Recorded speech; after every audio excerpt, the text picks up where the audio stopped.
Halo semua, kembali lagi di podcast Bahasa Indonesia bersama Windah. Podcast ini bisa didengarkan di Spotify, YouTube, dan masih banyak platform lainnya. Sebelum kita mulai episode ini, aku mau mengucapkan terima kasih kepada Natalie, Ricardo, JP, Oksana, Josh, Cameron, dan Taeyong karena sudah mendukung podcast ini melalui Patreon. Semoga podcast ini bisa terus membantu kalian belajar bahasa Indonesia ya. Nah, di episode kali ini aku mau bercerita tentang liburanku beberapa hari yang lalu ke Kepulauan Seribu. Di episode ini aku mau pakai bahasa yang lebih santai, lebih informal, yang lebih mirip dengan cara berbicaraku sehari-hari. Kira-kira para pendengar tetap bisa mengerti atau terlalu susah ya? Yuk langsung saja kita dengarkan episode ini. Kebetulan rumahku ada di Jakarta Utara, jadi enggak jauh dari pantai dan pelabuhan. Di dekat pantai Jakarta juga ada yang namanya Kepulauan Seribu. Seperti namanya, tempat wisata ini punya banyak pulau. Tapi enggak sampai 1.000, hanya sekitar 110. Dulu katanya ada 300-an pulau, tapi sayangnya udah tenggelam, udah enggak ada, udah tertutup air. Nah, dari Jakarta mau ke Kepulauan Seribu itu naik kapal. Berapa lama? Tergantung pulau tujuannya. Ada pulau yang 1 jam aja udah sampai, ada yang butuh 2 jam, ada juga yang paling jauh 4 jam. Semakin jauh pulaunya, air lautnya juga semakin bersih, semakin bagus pemandangannya. Tujuan utamaku waktu itu adalah Pulau Harapan. Cuma 2 jam dari Jakarta. Nah, aku, mama, papa berangkat dari rumah jam 6-an pagi ke pelabuhan kapal. Kurang lebih setengah jam naik taksi online. Nama pelabuhannya Pelabuhan Kali Adem di Muara Angke. Waktu sudah di atas kapal, hampir setiap setengah jam kapalnya berhenti di pulau-pulau lain, menurunkan penumpang. Ada juga penumpang yang naik. Contohnya Pulau Pari dan Pulau Pramuka. Pulau Harapan tujuan akhirnya. Awalnya di atas kapal aku rasanya bosen banget. Karena jendela kapalnya tinggi. Kalau kita duduk, enggak bisa lihat laut. Cuma lihat dinding. Kalau mau lihat laut harus berdiri. Kan enggak nyaman ya.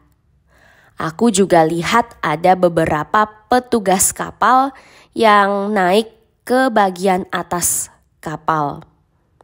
Melihat petugas-petugas itu naik turun, aku jadi pengen ke sana juga. Lihat pemandangan kapal, lihat pemandangan laut dari atas kapal. Tanpa harus minta, aku juga enggak bertanya, ada satu petugas kapal yang peka. Dia ngerti aku mau naik ke atas. Jadi waktu ditanya, mau ke atas kak? Pastinya aku bilang mau. Akhirnya setengah jam terakhir perjalanan itu aku duduk di atas kapal, melihat pemandangan laut dan menikmati angin sepoi-sepoi. Akhirnya, nggak lama kami sampai di pelabuhan Pulau Harapan. Dijemput tim travel.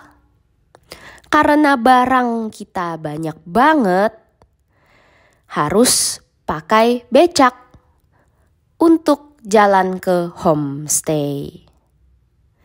Butuh 2 becak. 1 becak buat mama papaku, 1 becak lagi buat aku dan barang-barang, seperti koper.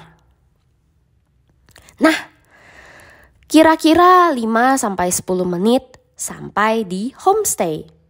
Ternyata kami nggak dapat cuma 1 kamar, tapi dapat seluruh rumah. Termasuk ruang tamu, 2 kamar tidur, dan 2 kamar mandi. Wow, mantap banget. Waktu itu udah hampir jam 11, jadi harus istirahat dan makan dulu. Makanannya udah disediakan tim travel. Ada nasi, lauk, dan sayur. Lengkap ya. Lauk waktu itu segar banget. Ada ikan tongkol goreng dan kerang sambal. Kerang biasanya cangkangnya keras. Tapi waktu itu cangkangnya sudah dibuang. Jadi makannya lebih mudah.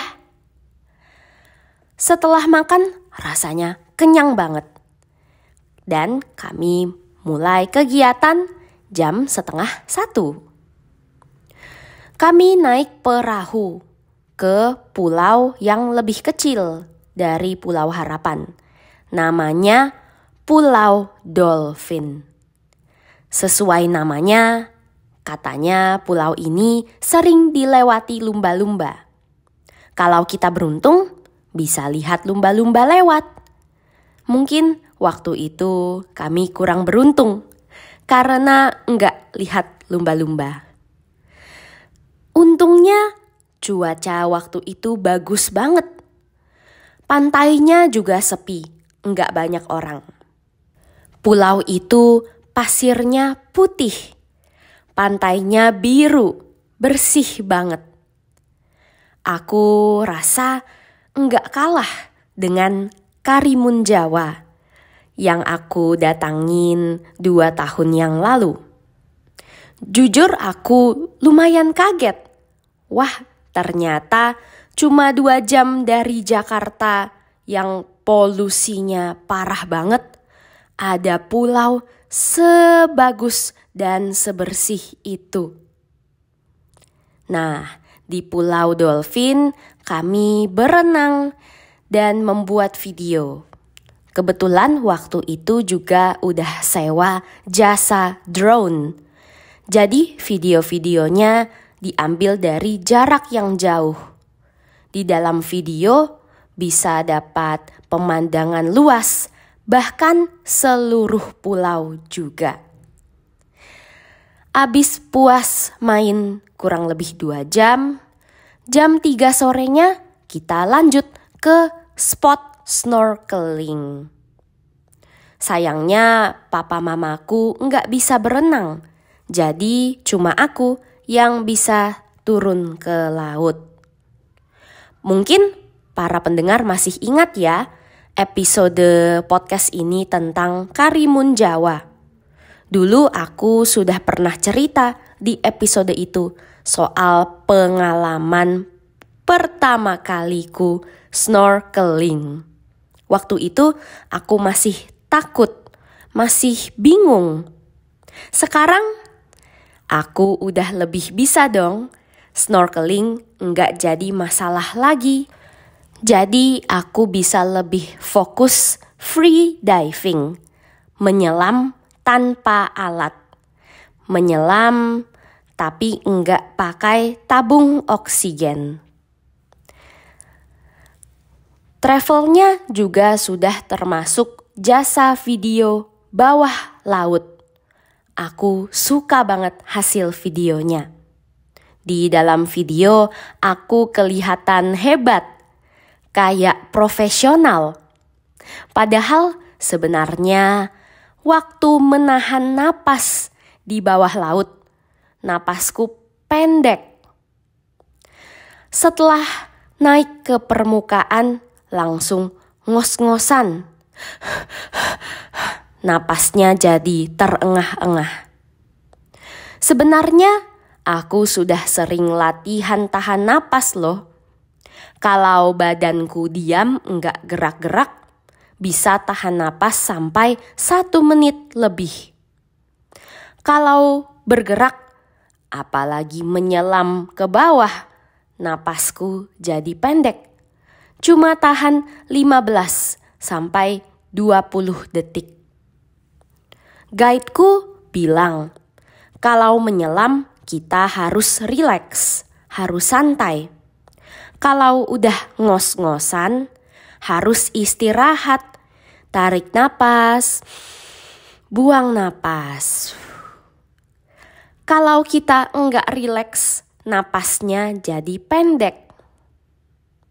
Aku waktu itu rasanya senang banget berenang di laut bersama ikan-ikan. Oh ya, aku juga ketemu satu ikan yang unik. Ikan itu mirip sama karakter di Finding Nemo. Ikannya warna hitam putih dan ada sedikit kuningnya. Aku cari di internet, ternyata ikan itu namanya ikan bendera. Bahasa Inggrisnya Moorish Idol. Waktu lihat ikan itu, aku langsung bilang ke guideku. Dia bilang aku kejar. Coba dekati ikan itu. Sayangnya, begitu aku lihat ke bawah, ikan itu udah hilang, nggak tahu kemana. Kata internet memang ikan bendera itu ikan yang pemalu, nggak suka didekatin manusia. Semoga suatu saat nanti aku bisa ketemu ikan bendera lagi. Abis 2 jam berenang dan menyelam sampai puas, kami pulang ke Pulau Harapan. Makan malamnya juga udah disediain. Ayam kecap sama cumi goreng tepung. Cumi rasanya enak, teksturnya kenyal. Sayangnya kolesterolnya tinggi. Jadi hampir semuanya aku yang makan. Mama papa cuma makan sedikit. Lebih banyak makan ayam kecap. Nah, malamnya kita punya rencana bakar-bakar ikan di luar. Malah hujan. Jadi kegiatannya batal. Untungnya waktu udah enggak hujan lagi, hampir jam 9, guide kami datang. Bawa ikan bakar. Katanya ikan itu namanya ikan ayam-ayam. Loh, jadi ikan atau ayam? Ikan, tapi namanya ayam-ayam. Menurutku ikan itu rasa dagingnya B aja sih, biasa saja. Tapi kulitnya enak. Waktu dibakar, rasa kulitnya mirip kayak daging asap. Wangi, gurih banget. Abis makan ikan bakar, kami tidur jam 10 malam. Besoknya bangun jam 6 pagi. Homestay kami di depannya langsung laut. Di sampingnya ada warung. warung itu jualan minuman-minuman saset, termasuk kopi saset. Aku beli kopi hitam. Walaupun kopi sasetan rasanya mantap banget karena diminum sambil duduk di pinggir laut, lihat matahari pagi, lihat kapal-kapal, binatang-binatang laut seperti ikan-ikan kecil dan juga kepiting. Jam 6:30 kami mulai perjalanan di hari yang kedua. Mampir ke beberapa pulau. Waktu itu udah enggak sempat berenang atau menyelam lagi. Jadi cuma foto-foto cantik di pantai. Karena kami cuma punya waktu 3 jam. Menurutku yang paling unik ada yang namanya Pulau Bulat. Pulau ini dulu milik Pak Soeharto, Presiden kedua Indonesia. Di pulau itu ada rumah yang besar. Sayangnya udah lama ditinggalin, jadi enggak terawat. Walaupun begitu, pantainya masih tetap bagus. Nah, jam 11 kami pulang ke homestay. Makan siang ayam bakar. Beres-beres, siap-siap pulang. Jam 12-an berangkat, naik kapal, balik ke Jakarta. Perjalanan pulangnya enggak banyak beda sama perjalanan pergi. Tapi kali ini aku tidur, enggak naik ke atas kapal lagi. Karena kecapean, terlalu capek. Nah, abis 2 kali jalan-jalan ke pulau, aku rasa aku memang cocok dengan laut dan pantai. Tapi aku bukan tipe yang suka cuma duduk-duduk aja, makan di restoran sambil lihat sunset, lihat matahari terbenam. Aku lebih suka masuk ke air. Kegiatan di dalam air kayak snorkeling, free diving, atau bahkan cuma main-main air aja juga tetap seru. Tujuan selanjutnya, aku pengen banget ke Bali. Mungkin para pendengar ada yang bertanya-tanya, kok Windah nggak pernah cerita tentang Bali ya? Ya, karena aku belum pernah ke sana. Jujur, aku rasanya malu. Orang Indonesia, tapi kok nggak pernah ke Bali. Orang luar negeri aja udah banyak yang ke Bali. Jadi ya, aku berharap suatu saat nanti bisa ke Bali. Nanti pasti cerita di podcast. Nah, episode kali ini sampai di sini. Bagaimana? Menurut para pendengar, susah atau masih bisa dimengerti? Adakah perbedaannya dengan cara bicaraku yang biasanya? Kalau ada bagian yang para pendengar tidak mengerti, jangan sungkan, jangan malu bertanya di komentar atau kirim pertanyaanmu ke podcastbahasaindonesia@gmail.com. Episode kali ini sampai di sini. Jangan lupa dukung podcast ini ya dengan menjadi sahabat Windah di Patreon dan dapatkan transkrip serta terjemahan untuk semua episode yang ada di podcast ini. Jangan lupa juga dukung podcast ini dengan membagikannya di media sosialmu dan memberikan penilaian di Spotify dan Apple Podcast. Sampai jumpa di episode berikutnya. Dah.